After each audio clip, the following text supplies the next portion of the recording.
Satu dari sekian penyair Madura yang lahir dari rahim pesantren adalah Redu Basa. Karya-karyanya yang khas dan bernafaskan lokalitas kerap mengantarkannya terlibat di berbagai forum sastra. Namanya dikenal melalui sejumlah karyanya yang biasa-biasa saja berupa cerita pendek, puisi, esai sastra, dan etnografi yang dipublikasikan di media massa. Dia juga sering kali mendapatkan penghargaan dan pemenang lomba sastra nasional maupun tingkat ASEAN. Redu merupakan salah seorang penulis Indonesia dalam ajang Ubud Writer and Reader Festival 2015 dan termasuk 6 festival sastra terbaik di dunia. Karya tesisnya saat di Universitas Gadjah Mada diganjar berbagai penghargaan, antara lain Nusantara Academic Award 2019 dan penghargaan Anugerah Sutasoma 2020. Sastra benar-benar mendarah daging bagi alumnus Pondok Pesantren Anukayah Late Gulu-Gulu Sumeneb ini. Sejak masih nyantri, Redu memang sudah pandai menulis. Bahkan dengan kawan-kawannya, dia turut mendirikan Rumah Sastra Bersama, sebuah komunitas sastra di Late.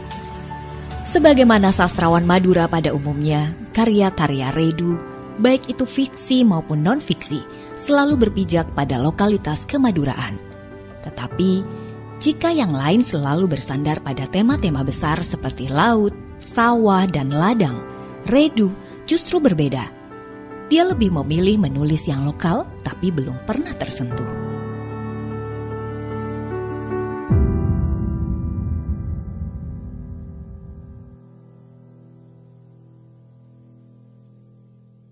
Halo, Assalamualaikum warahmatullahi wabarakatuh. Nama saya Redu Basa.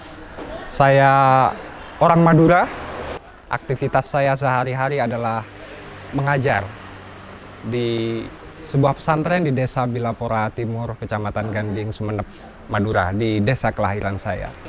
Saya menulis sebenarnya sejak kecil, tapi mulai serius itu ketika saya mulai masuk madrasah aliyah di pesantren.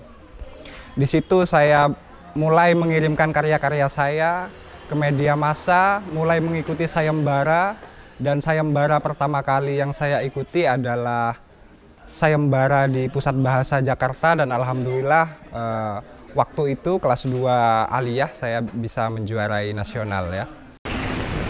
Nasionalisme itu sebenarnya bisa kita lihat dari mana saja ya.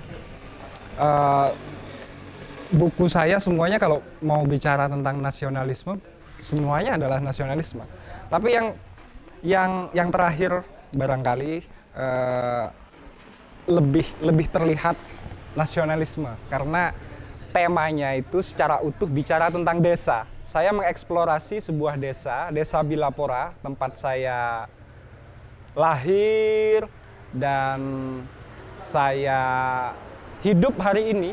Dan mungkin saya ingin mati di desa itu. Judul bukunya adalah Wisata Desa Bilapora Dalam Sajak.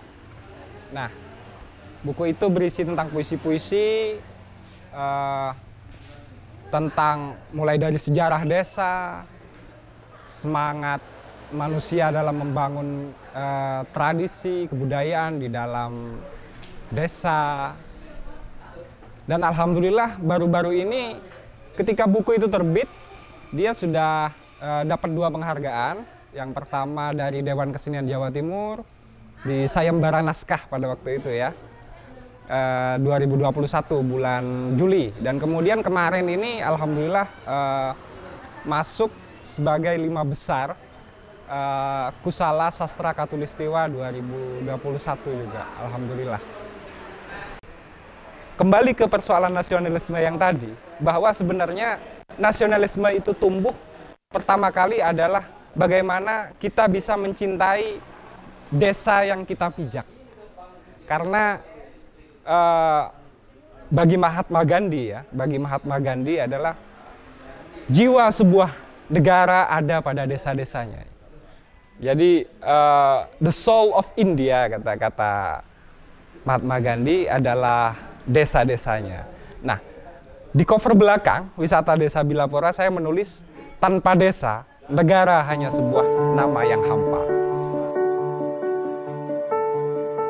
Lewat sebuah kutipan di bukunya, tanpa desa, negara hanya sebuah nama yang hampa. Sastrawan muda dari ujung timur Pulau Madura ini mengibaratkan berawal dari sebuah titik kecil hingga akan membuat sesuatu yang besar, terlihat dan nantinya berguna bagi nusa dan bangsa.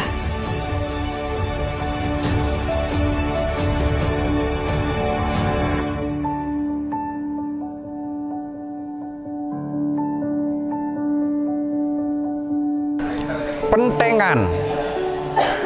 Bersepakatlah kita terbagi dua pasukan. Kita berperang untuk saling memenangkan. Senjata kita sama, sebuah tongkat dan sebuah peluru yang keduanya terbuat dari irisan bambu. Akan aku lemparkan peluru ke arah kalian, juga sebuah rindu kita kepada perdamaian.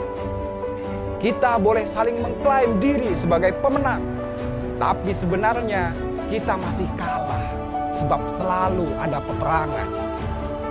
Bersepakatlah kita menjadi sebaris pasukan, bocah-bocah desa yang mengutuk kekerasan. Ganding Pustaka 2021.